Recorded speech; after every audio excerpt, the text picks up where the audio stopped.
The story of the judgment of Paris gets a bit confusing because it involves Greeks and Trojans. It also involves three great houses. We have the house of Menelaus, who is the husband to Helen. We have the house of Thetis and Peleus. And we have the house of Priam, who is a Trojan. We begin with the house of Priam. Priam is the king of the city of Troy. Troy is located on the Hellespont, the ocean entrance into the Black Sea, and the city itself, geographically, has archaeological layers, one on top of the other, which shows that the city was conquered many times, normally conquered by warfare, or destroyed by warfare. The reason that the city was built up over and over again is it's in a perfectly located geographical territory. And so it governs the shipping lanes into the Black Sea. And from the entrance in the Black Sea on the west side, sailors could sail across to the east side and thus trade with all these very wealthy cities from the Orient on the east side of the Black Sea. Any trader going into the Black Sea or out of the Black Sea would have to pass through the Bosporus, and consequently anyone who had control of the Bosporus was able to levy a toll on sailors going in and out. So the city of Troy has grown very, very wealthy from controlling this nautical trade through the Bosporus into the Black Sea. It's also made itself consequently the target of pirates. And most of these piratical people are Greek sailors who have stormed Troy several times. Well, the king of Troy, Priam, is married to Hecuba, and just before they deliver their first child, Hecuba has a dream that she's going to give birth to a flaming torch. One of the seers, one of the prophets, the men who can read dreams, Isaacus, says that this torch, this boy that you're going to give birth to, is going to be the downfall of the whole city. And he foretells that if they don't get rid of this boy, all of Troy will be ruined. But when the boy is born, he's so beautiful, so cute, that neither Priam nor Hecuba can bring themselves to kill the boy. And so therefore they give him to somebody else, a herdsman, Agelaus, to take the child out and to kill him, to destroy him. But Agelaus also can't bring himself to kill the child, and so he leaves the child exposed on the edge of Mount Ida, hoping he would perish on Mount Ida. Well, immediately we have a connection here to the ancient myth of Oedipus, and we can speculate whether or not this legend of Paris is actually a retelling of that story. I don't know, but it could be. One way or the other, there is a striking similarity between the story of Oedipus, who has a prophecy of doom put upon him before he's born, and therefore is exposed on the hillside by his parents, Jocasta and Laius, and Paris, who has a prophecy of doom put upon him before he's born and is consequently put on a hillside to perish. Well, while he's on the hillside, the legend says, the young baby Paris, is kept alive by being suckled by a she-bear. Well, I don't know what the extent of that myth may be, but one way or the other, that's how the story goes. And after 9 days, Agelaus comes back and finds him still alive, and he's astonished that he's alive, so he puts him in his backpack and he carries him back to Troy. In Greek, the word for backpack is a pera, and consequently the boy was named Paris, not Paris as in Paris, France. That is much later founding of that city.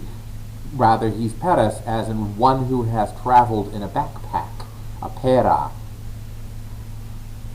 Well, he returns to Priam and to the city of Troy, where he grows up as a young man, and he is outstandingly beautiful, outstandingly intelligent, very beautiful. And as a young man, he routs a gang of cattle thieves and restores the cattle to the people from which they have been stolen. And consequently, he gets a new name given to him, the name of Alexandros, Alexander, the protector of people, the Alexandros. So as protector of the people, Alexandros, this young man, Paris, is one of many princes in the city of Troy. He is brother to the older Hector, who's also a prince of Troy, and he is part of the royal family. He's part of the royalty of the city, living in wealth and privilege and the like. I could suspect probably that his father, Priam, dotes on him. He's gorgeous, he's a survivor, he's done great deeds, he's very intelligent, probably very witty, and his father really admires him greatly. Well, Paris is then put to the test by the gods at one point, where he is he takes his bulls, the bulls of Agelaus, but his bulls, and he has them fight with each other. And one of these bulls, he likes betting on the fights, see? And one of the bulls consistently wins these fights between the bulls, and so Paris sees him as his prize bull, and he ends up offering a golden crown to any bull that could defeat this prize bull of his. Ares, the god of war, decides to put him to the test, and Ares, the god of war, comes down in the form of a bull and defeats Paris's bull, defeats Alexandros' bull. And Paris, without any hesitation, just goes ahead and gives the crown of victory to this great bull that has defeated his bull.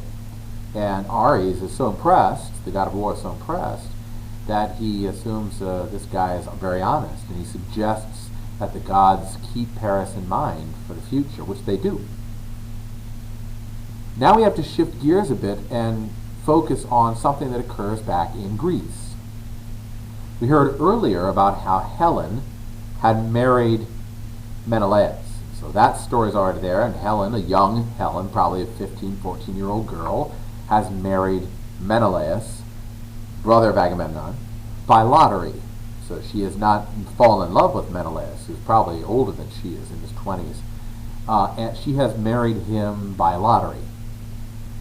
But there's another event in Greece that is significant for tying these stories together. There's a man by the name of Peleus, who is one of the Argonauts from the stories of Jason and the Argonauts. And Peleus falls in love with a nymph by the name of Thetis. Nymphs were female, normally, spirits of water and rivers and lakes and oceans and things. And they were perpetually beautiful, perpetually young, perpetually beautiful. Blue-skinned in a lot of the stories, so you can imagine this gorgeous, blonde-haired, blue-eyed, blue-skinned, perpetually 18-year-old, gorgeous woman. But she's immortal. Thetis is immortal. Peleus falls in love with her. He wins her heart, and they get married. And he invites all of his family, all these Greeks. She invites all of her family, all these gods, because she's immortal. The gods are all invited to the party, but Peleus and Thetis agree not to invite one goddess in particular. They agree not to invite the goddess Eris. Eris is the goddess of strife and discord. Nobody wants a goddess with the name strife and discord at their party. You want a pleasant party where everybody gets along. So if Eris comes to the party, you know, Uncle Ares is going to have too much beer and start insulting other people, and then you have a problem on your hands. So they decided not to invite the goddess Eris. But Eris comes anyway, and she brings a present with her, a golden apple that she is from the tree of the golden apples in the Hesperides, and she has on the apple inscribed the words, "For the fairest," for the most beautiful woman. And she tosses it into the middle of the party. And all the women, you can imagine, all the women see it, start scrambling for it and fighting with each other, and a big old cat fight breaks out, and there's clawing of eyes and tearing of hair and boxing each other. And it comes down to three goddesses who are left fighting over this apple that will prove that they are the fairest thing. And this apple with the inscription for the fairest, or Callisti in Greek, is the apple of discord, because these three goddesses cannot agree who is the fairest. And so what they do is they go to the gods who are wise, say, I'm not touching that with a 4-foot pole, because it's the female goddesses. They don't want to get involved. And so they remember at that point this guy, Paris, who is an honest human. And they decide to pin it on a human being to decide who the most beautiful goddess is. And so they go to Paris, who is out tending sheep. He's been sent out to tend the sheep by his father for various reasons, possibly because he himself was causing discord in the city. Paris has a thing for the ladies, and he has a problem with fidelity, even with married ladies. So it's possible his father sends him out into the countryside to tend sheep to get him out of trouble, who knows. But he's out there in the country, and the gods come to him and they say, we want you to judge between these three goddesses. Who is the fairest of all these three goddesses? Is it Hera, goddess of the hearth and the home? Is it Athena, the goddess of war and of judgment and of rational thought? Or is it the goddess Aphrodite, the goddess of beauty and sexual love? Paris thinks for a while, and then while he's thinking, each goddess comes to him separately. They bribe him, they give him a bribe. And Hera says, if you choose me, I will make your family strong, you'll have numerous children, and you'll always be loved and revered for generations.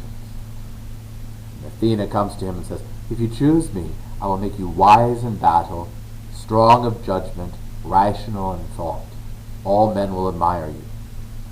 And Aphrodite comes to him and says, if you choose me, I'll give you the most beautiful woman on the face of the planet. Well, you can imagine Paris being who he is, who he chooses. He chooses Aphrodite, and Aphrodite promises him the most beautiful woman on the face of the planet, and she's good to her word, and gives him the most beautiful woman, namely Helen, the wife of Menelaus. As it falls out, Priam wants to stop the Greeks from attacking Troy. And so he decides to send a political party to Greece to talk to the princes of Greece and work out a deal. And who better for that than his very wise and witty son, the protector of the people, the Alexandros. And so he sends Alexandros across to Greece, and he goes to the court of Menelaus in order to talk with Menelaus and Agamemnon. And while he is there, Paris seduces Helen. He says, I come from Troy, it's this wealthy city, I have all this gold and jewelry and silks, and I'm a good-looking fella, and you're a good-looking girl, and 15, 13, 14-year-old girl. Come with me, back to Troy.